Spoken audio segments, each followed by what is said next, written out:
ગુજરાતી વાર્તાઓની સ્વપ્ન સૃષ્ટિમાં આપ સૌનું સ્વાગત છે. આજની વાર્તા છે ગધેડો અને કૂતરો. એક વગડામાં ગધેડો અને કૂતરો સાથે સાથે જતા હતા.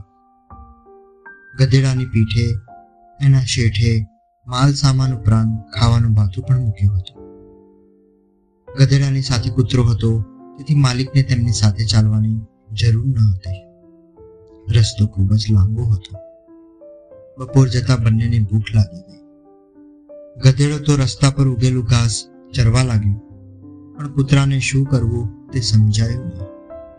એટલામાં એને કંઈક યાદ આવતા તેણે ગધેડાને કહ્યું, ભાઈ, તારી પીઠ પર ખાવાનું ભાણું મૂક્યું છે, એમાંથી તું થોડોક રોટલો મને આપને. ગધેડાને તો અત્યારે લીલું ઘાસ મળતું હતું, તેથી તે મિજાજમાં આવીને બોલ્યું, હું તને શા માટે રોટલો આપું? બહાર નીકળ્યા પછી હું મારી જાતે મારો ખોરાક મેળવી લઉં છું, તેમ તારે પણ તારો ખોરાક જાતે જ મેળવી લેવો જોઈએ ને. કૂતરો ચૂપ રહ્યો, તે કંઈ જ ન બોલ્યો.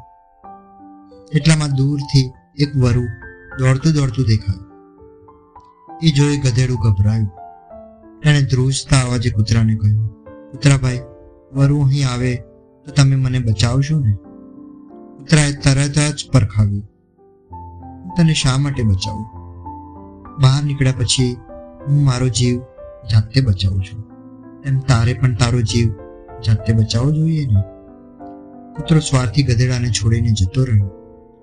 ગધેડું હવે એકલું પડ્યું. ત્યાં વરુ આવ્યું અને એના પર તૂટી પડ્યું.